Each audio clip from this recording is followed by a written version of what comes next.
Lors de son discours prononcé au cours du grand meeting populaire de Néman, le président de la République a souligné l'importance de l'apaisement et de l'ouverture politique, ainsi que l'instauration d'une tradition de concertation et de dialogue sur les questions nationales sur l'ensemble du spectre politique.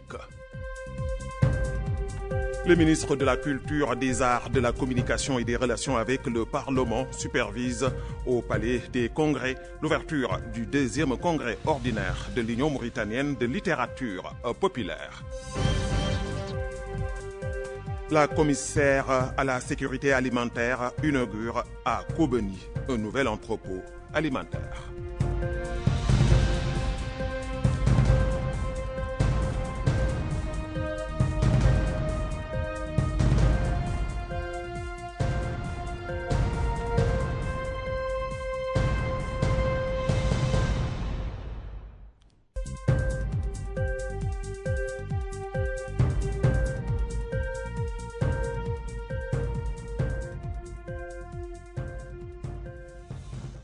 Bonsoir et bienvenue dans ce journal. Lors du grand meeting populaire qu'il a tenu à Néman, Son Excellence le Président de la République, M. Mohamed Ould Cheikh El Ghazouani, avait souligné l'importance de l'apaisement et de l'ouverture politique, ainsi que l'instauration d'une tradition de concertation et de dialogue sur les questions nationales avec l'ensemble du spectre politique. Son Excellence le Président de la République a invité les acteurs politiques à engager un dialogue national pour aborder diverses questions nationales fondamentales. Mohamed Khatat nous en dit plus. Le discours prononcé par son Excellence le Président de la République, M. Mohamed Ould Cheikh El Ghazouani, lors du grand meeting populaire de Néma, témoigne de sa ferme conviction de rester fidèle au principe de l'ouverture, de l'apaisement politique et d'instaurer une tradition de concertation et de dialogue avec l'ensemble du spectre politique sur les questions nationales cruciales, loin du langage des accusations et des divisions. Son Excellence, le Président de la République, a réitéré son appel à tous les partis politiques à engager un dialogue constructif afin de convenir de l'organisation d'un dialogue national abordant les questions fondamentales et menant à une entente nationale.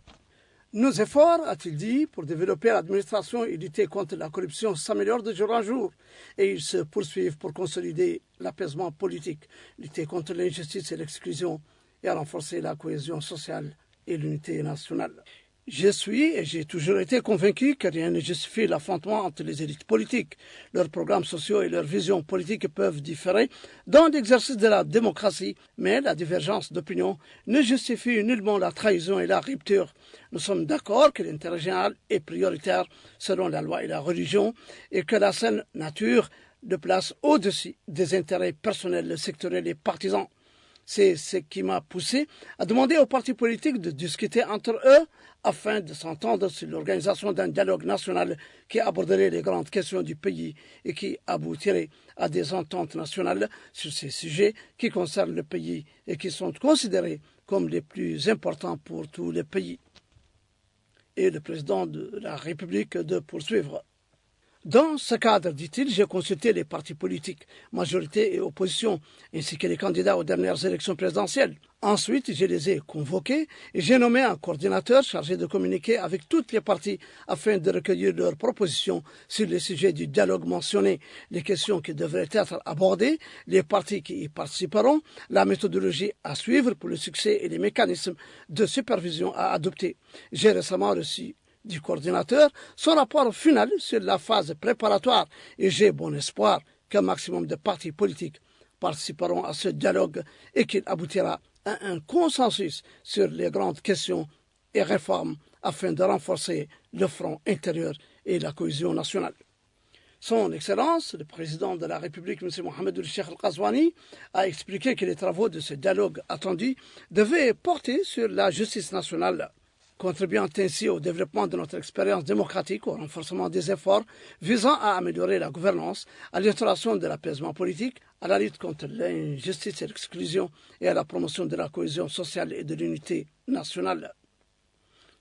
Le Président de la République a souligné que le débat et le dialogue sur notre système démocratique et nos institutions constitutionnelles ainsi que sur la manière d'améliorer leur performance sont naturelles et nécessaires, indiquant que la question que nous devons nous poser est de savoir si le système électoral actuel garantie des élections transparentes, équitables et crédibles, afin de rechercher des améliorations possibles pour répondre aux exigences de la confiance publique. Il a indiqué qu'il est de notre droit de nous demander si nos institutions constitutionnelles actuelles jouent les rôles qui leur sont assignés, en particulier en ce qui concerne la représentation et l'équilibre des pouvoirs, et si le système législatif dans sa forme actuelle est optimal, ou s'il nécessite une révision, et si le Conseil économique et social, l'autorité de la fatwa, qui sont des institutions constitutionnelles, jouent leur rôle, et de savoir quelles sont les réformes nécessaires pour garantir une plus grande efficacité et une meilleure performance.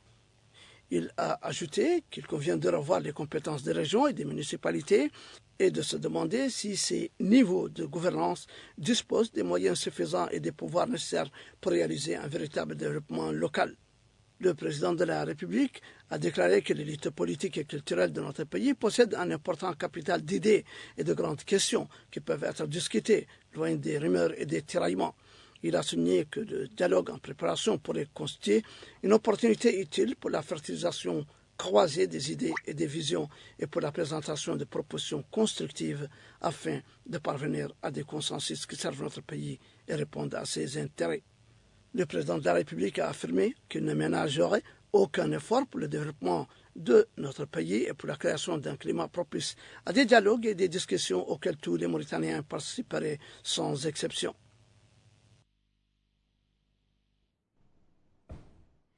Le ministre de la Culture, des Arts et de la Communication et des Relations avec le Parlement, porte-parole du gouvernement, M. El Hussein El Medou, a supervisé aujourd'hui au Palais des Congrès de Nouakchott le lancement des travaux du 2e congrès ordinaire de l'Union mauritanienne de littérature populaire. Le congrès a pour objectif d'adopter les statuts et d'élire les organes exécutifs de l'Union mauritanienne de littérature populaire. Aminata Khan. Le 2e congrès ordinaire de l'Union mauritanienne de littérature populaire comprenait, outre l'examen des rapports préliminaires, littéraires, administratifs et financiers, l'élection du nouveau bureau ainsi que l'adoption des recommandations appelant à renforcer la présence de la littérature populaire dans le domaine culturel pour consolider le rôle de l'Union dans le soutien de l'identité et de l'unité nationale. Par l'élection de ce nouveau bureau, l'Union entend promouvoir la littérature populaire pour préserver le patrimoine oral mauritanien. Ainsi, le ministre de la Culture, des Arts, de la Communication et des Relations avec le Parlement, porte-parole officiel du gouvernement, Hussein El Medou, a exprimé ses remerciements aux participants, soulignant que cette rencontre se veut une célébration de la littérature populaire et du patrimoine authentique mauritanien qui est une mémoire vivante et une source d'inspiration constante pour les générations futures. Le ministre a expliqué que la tenue de cette conférence témoigne de l'importance de préserver le patrimoine culturel pour développer des outils de recherche à son sujet dans le but de renforcer son rôle dans la consolidation de l'identité nationale, soulignant que le pays a connu ces dernières années un mouvement culturel qui a contribué à rehausser le statut de la littérature populaire. Il a ajouté que les programmes politiques et culturels mis en œuvre par le gouvernement constituent un cadre de soutien à ces efforts, notamment dans les domaines de la conservation des manuscrits, de l'encouragement de la recherche et de l'organisation des festivals, jouant ainsi un rôle important pour les institutions officielles et les organismes culturels et universitaires car elles servent de base de données. Dans le siège, le ministre a noté que la préservation du patrimoine n'est pas seulement un acte documentaire, mais une responsabilité partagée qui requiert la coopération entre chercheurs, créateurs des institutions et la société civile pour que le patrimoine populaire reste une incarnation de la diversité culturelle et le prolongement civilisationnel de notre société. La présidente de l'Union, Khadija Mint Cherna, a souligné que le parcours du Kundika avait débuté avec le soutien de l'État et le suivi du secteur culturel, ce qui lui a permis d'entreprendre ses premiers pas avec beaucoup de confiance et de travailler selon une vision qui a fait de la littérature populaire un pilier authentique de l'identité nationale et un vecteur de la langue, des valeurs et du patrimoine collectif mauritanien. Elle a noté que l'Union avait étendu ses activités au cours de la période écoulée dans le domaine de la documentation, de l'édition et de l'organisation de représentations extérieures, affirmant que le lancement de l'encyclopédie de la littérature populaire mauritanienne était une réalisation phare, outre la mise en place de la plateforme électronique pour la littérature populaire qui met le contenu de l'encyclopédie à la disponibilité des chercheurs et du public, car les moyens modernes sont plus accessibles aujourd'hui. Il est à noter que l'Union entend s'ouvrir à de nouveaux horizons, notamment en développant le projet de l'encyclopédie pour y inclure les archives audiovisuelles et créer un centre national d'études populaires en élargissant ses partenariats régionaux et internationaux pour renforcer l'action culturelle. Restons avec le ministre de la Culture, des Arts, de la Communication et des Relations avec le Parlement, porte-parole du gouvernement, M. Seyno Ould Meddou, qui a supervisé hier soir, en compagnie du Wali de l'Inchiri, M. Idriss Demba Korera, l'ouverture de la 11e édition du Festival des airs et de l'océan, organisé par l'Association pour le développement de Bénichap, sous le thème « L'extraction minière et ses impacts environnementaux, en particulier la pollution plastique ». Le festival vise à faire connaître le patrimoine culturel de la région, en plus de la contribution au développement de la Muqataha de Bénichap, en soutenant les projets locaux et en valorisant les ressources disponibles. Aminata Khan nous en dit plus. Ouverture de la 11e édition du Festival du désert et de l'océan organisée par l'Association pour le développement de Bénichap sous le thème « L'extraction minière et ses impacts environnementaux, en particulier la pollution plastique ». L'objectif de ce festival est de faire connaître le patrimoine culturel de la région du Bénichap en plus de la contribution au développement de la Muqataha en soutenant les projets locaux pour valoriser les ressources disponibles. Le ministre de la Culture, des Arts, de la Communication et des Relations avec le Parlement, Hussein Ould Meddou, a souligné l'importance du festival qui, grâce aux efforts de ses organisateurs, a dépassé les limites d'une célébration saisonnière pour devenir une plateforme annuelle d'action qualitative grâce aux présentations scientifiques et artistiques, aux expositions productive et traditionnelle, mais aussi à l'intérêt porté au patrimoine authentique. Ajoutons que le festival constitue désormais un rendez-vous annuel pour des milliers de participants, car le cadre est devenu un espace d'échange, d'intégration et d'inspiration, d'expériences utiles, remerciant la présidente du festival et tous ceux qui ont contribué à son succès. Le ministre a affirmé que les océans, qui étaient un symbole de pureté à travers l'histoire, sont aujourd'hui une préoccupation inquiétante pour l'humanité et que le désert, qui a toujours été calme et étendu, n'est plus à l'abri des transformations, soulignant que le secteur minier, bien qu'étant un secteur stratégique et un moteur de développement, exige une meilleure gestion de ses ressources. Il a en outre indiqué que le président de la République est conscient que l'avenir des nations ne se construit pas seulement sur des indicateurs de croissance, mais sur la capacité à équilibrer le développement et la qualité de vie, et a fait de la protection de l'environnement l'un de ses axes principaux. Le ministre a enfin indiqué que le slogan de cette édition interpelle la conscience nationale pour écrire un nouveau chapitre dans la relation de l'homme avec son environnement. Le maire de la commune de Bénichap, Abdallahi Mohamed Ould Meddou, a souligné l'importance de ce festival pour faire connaître le patrimoine culturel et promouvoir le développement local, affirmant l'alignement des habitants de la ville derrière le programme du président de la République. La présidente du festival est par ailleurs présidente de l'Association pour le développement de Bénichap et des villages assimilés. Madame Eminamit Abdelaziz Ould Ahmed Mekki a souligné que le festival entre cette année dans sa deuxième décennie après des années de succès et de dur labeur. soulignant que l'attention que le président de la République accorde à de telles activités culturelles a été un stimulant pour la poursuite malgré les difficultés et obstacles. Elle a salué le rôle du ministère de la Culture, des Arts, de la Communication et des Relations avec le Parlement dans l'accompagnement et l'encadrement du festival, appréciant également la présence du ministre. D'autres intervenants, élus et représentants des entreprises minières, ont unanimement salué le festival et son rôle dans le développement de la Muqata, affirmant que sans l'attention des hautes autorités du pays, les éditions du festival n'auraient continué, passant en revue les capacités de développement dont dispose la wilaya de Linchiri et ses ressources minérales, en plus de son grand potentiel agricole, soulignant la nécessité de préserver l'environnement et d'exploiter les ressources de manière équilibrée. Il est à noter que ce festival comprend plusieurs activités, dont des séminaires scientifiques traitant des questions environnementales, des compétitions de pétanque et un championnat de tir à la cible. Le ministre de la Culture, des Arts, de la Communication, des Relations avec le Parlement, porte-parole du gouvernement, M. Hussein Ould Meddou, a accompagné du Wali d'Inchiri, M. Idriss Demba Korera, a effectué samedi à Benichap une visite de terrain à plusieurs expositions organisées dans le cadre de l'édition actuelle du Festival du désert et de l'océan.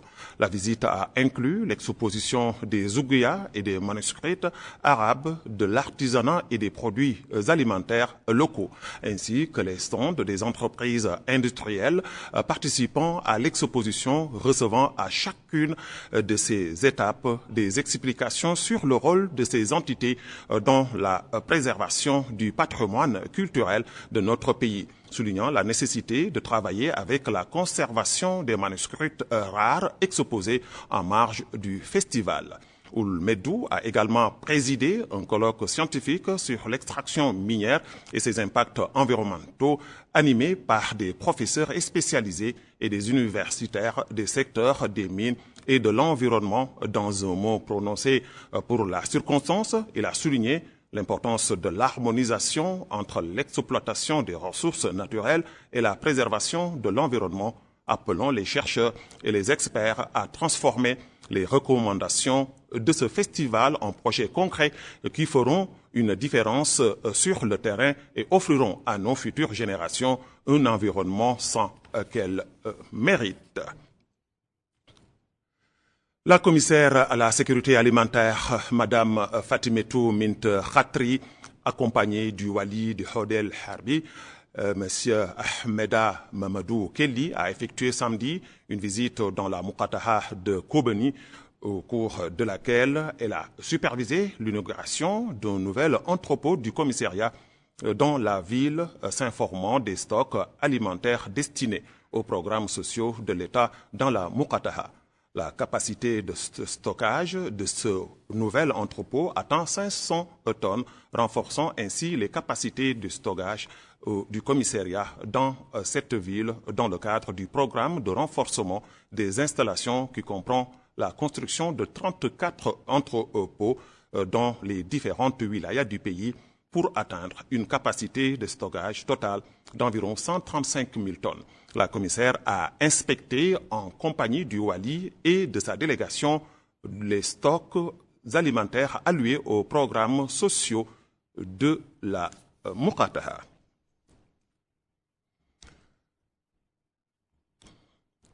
Suite à une visite de prise de contact et d'information effectuée jeudi dans plusieurs établissements pénitentiaires et lieux de détention de migration irréguliers à Nouakchott, le président de la Commission nationale des droits de l'homme, M.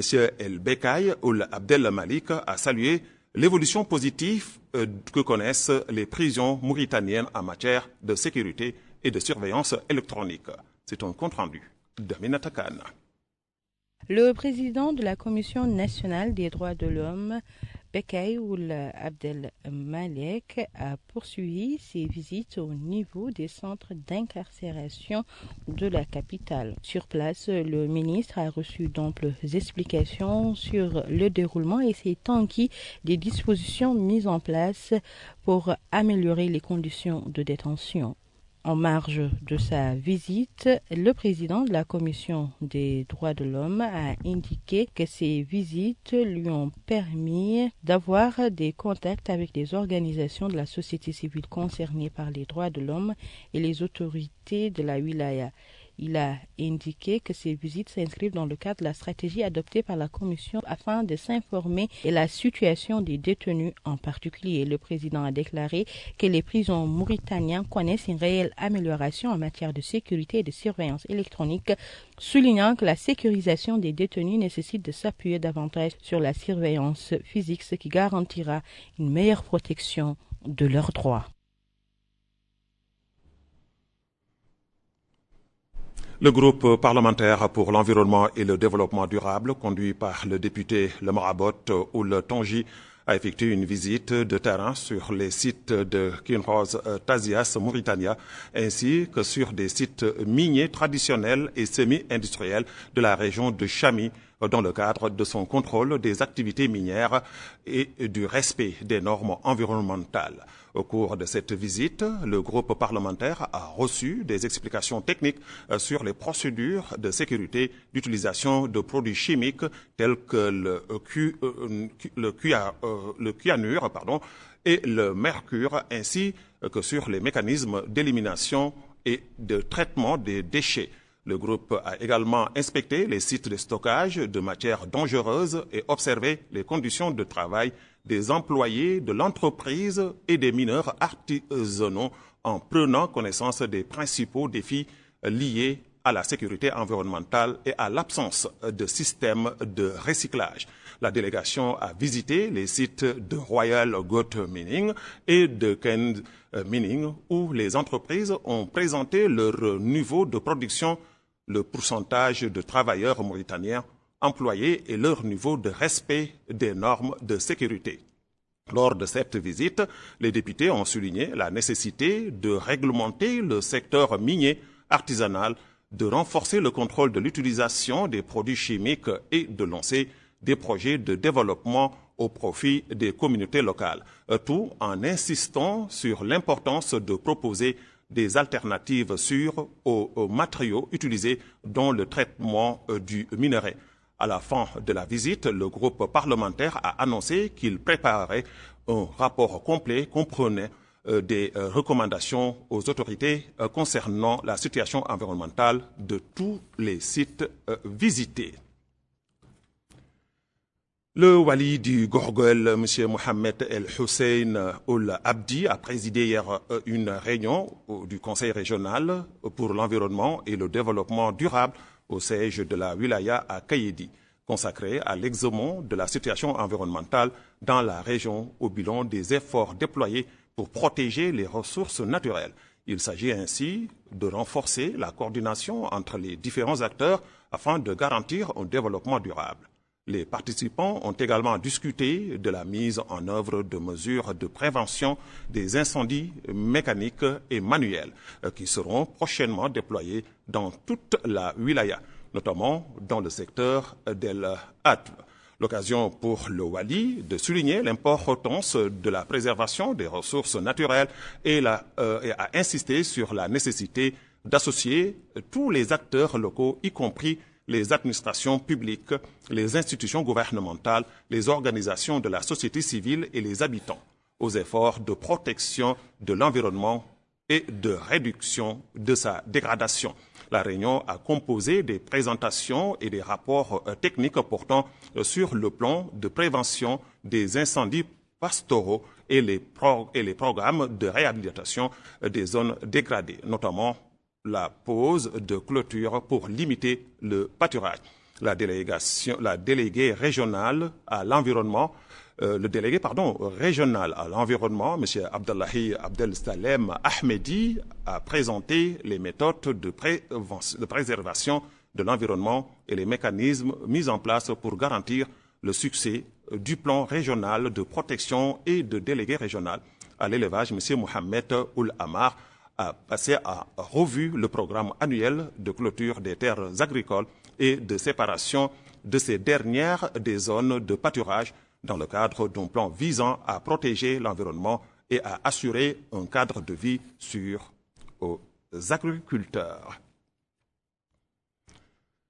Le wali de l'Adrar, M. Abdallahi Ould Mohamed Mahmoud, a supervisé ce samedi, en compagnie de l'ambassadeur d'Espagne dans notre pays, M. Pablo Barbara Gomez, l'ouverture d'un consulat honoraire du Royaume d'Espagne dans la ville historique de Chinguitti. La cérémonie a été marquée par l'installation de M. Mohamed Ould Amara en tant que consul honoraire. Son Excellence l'ambassadeur d'Espagne a souligné dans son discours que ce consulat honoraire représente un symbole d'amitié et de coopération entre le Royaume d'Espagne et la Mauritanie. Notons que Chinguitti a été pendant des siècles un phare de culture dans le monde arabe et africain. Il a exprimé ses encouragements et son appréciation pour le rôle majeur joué par le nouveau consul, M. Mohamed Ould Amara, dans l'établissement de ponts de communication entre les deux pays, soulignant qu'il a contribué à attirer les investisseurs espagnols dans la région. De son côté, M. Mohamed Ould Amara, consul honoraire du consulat d'Espagne à Chinguitti, a souligné l'importance des relations bilatérales entre la Mauritanie et le Royaume d'Espagne. Les élus locaux ont tous salué l'ouverture de ce consulat dans la ville de Chinguitti. La cérémonie a été marquée par la remise de copies du traité signé entre l'émir de l'Adrar et l'Espagne en 1866 par la personnalité éminente de M. Mohamed Ould Ahmed Ould Aïda, au wali de l'Adrar, à l'ambassadeur d'Espagne, au président de la région de l'Adrar et à l'ancien président de l'Assemblée nationale. C'est la fin de ce journal. Merci de l'avoir suivi. Le rappel des titres.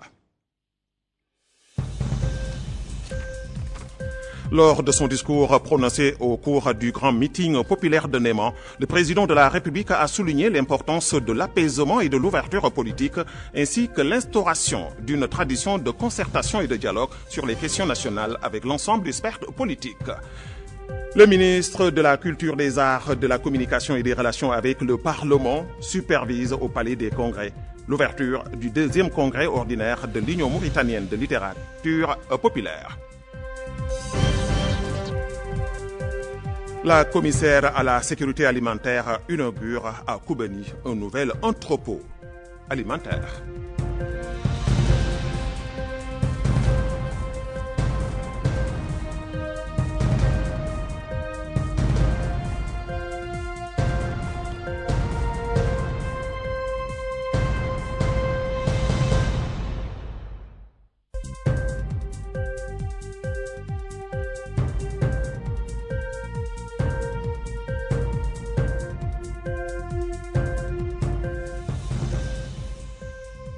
Restez branchés sur votre chaîne leader, la télévision nationale El Mauritania.